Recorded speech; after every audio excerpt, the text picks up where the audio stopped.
All that glitters is not gold.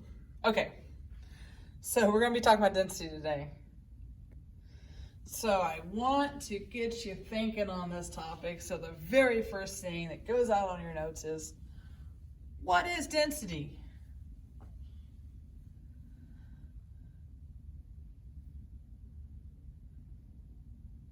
So you might have said that density is maybe how tightly packed matter is, the amount of mass in a given space. Okay, so your gas is obviously less dense than a solid lab table. Okay, because they're more tightly packed together. And that's not a bad start. I mentioned in the last video about Archimedes' principle, so I brought it up back in here because you would have talked about it at this point. And again, the object is lowered into water. The amount of water that comes out is the amount of mass that's displaced by that object. And so we can determine the amount of mass that is there. And I'm going to remind you that ice floats, and that's actually a huge property for water, for it to float. It actually does keep wildlife, especially up north where it actually freezes. It enables the wildlife to survive very cold weather temperatures because the ice floats, it seals the top of the lake, and it insulates the animals down below. Okay, and the reason the ice floats is because if you see here, here's my bonds.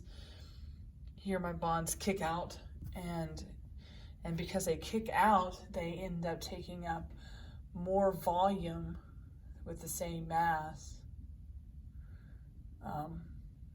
And because of those hydrogen bonds kicking out, it floats.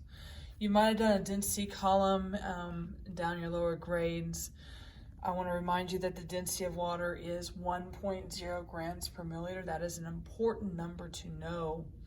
You almost need to have it memorized because we compare a lot of stuff back to water and we figure out, is it more dense than water? If it is more dense than water, it's going to sink.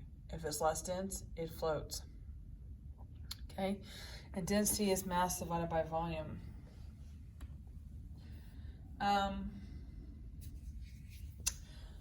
Real life scenario here, here's ocean density, and ocean density affects sea life.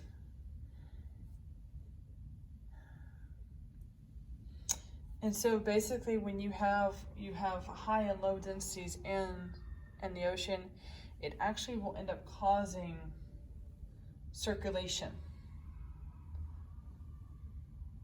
And that circulation is vital for moving nutrients around. Okay. Density is a property in which we identify material, and that's really why we hone in on, we make y'all do those density labs every year at the beginning, because density is a property that enables us to identify a substance. Okay. As you'll see later on, color alone is not enough to identify.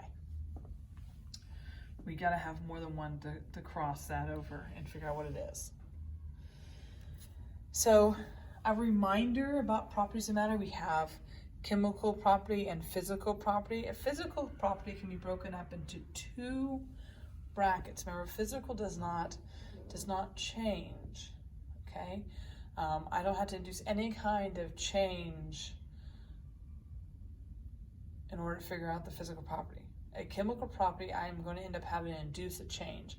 I have to light it on fire, or I have to expose it to oxygen, or maybe another compound like sodium hydroxide, and it's reactivity is what really a chemical property looks at, is reactivity. Extensive and intensive properties. Extensive cannot be used to help identify a substance because of its changes. Mass, volume, okay? You go to the scale, you weigh out 5 grams versus you go to the scale, you weigh out 30 grams. You can identify the substance based on the mass, okay? But I can use the intensive properties to help identify what it is.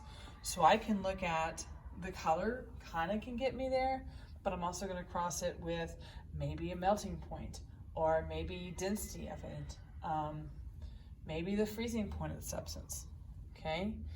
Those things will get an identification of the substance. So I have this chart here in a way to help you remember it, because intensive and extensive properties, the vocab is very similar in itself. So I have this little pneumatic device here. Intensive properties are independent upon amount of matter, okay? Intensive properties, density, color, luster, independent upon amount of matter, okay? Independent.